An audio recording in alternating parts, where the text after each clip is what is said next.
Државната комисија за спречување на корупција отвора предмет за обвинувањата на опозицијата со тендерите во Министерството за дигитална трансформација. Комисијата ги испитува дали постои судирни интереси.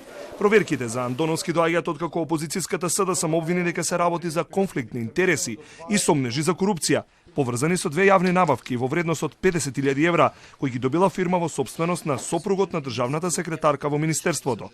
Телма Праша, Андоновски одговори. Ја поздравувам одлуката на ДКСК да ги разгледа сите наводи и лажните на СДСМ и фактите кои ќе ги доставиме веднаш штом бидат побарани од Министерството.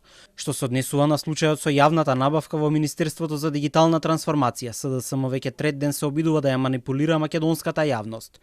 Убедени сме во законитоста на постапките и стоиме на располагање на сите надлежни за целосно расчистување на случајот со информации и документи за оваа или други процедури за јавни набавки, за што повика и министерот на пресконференцијата.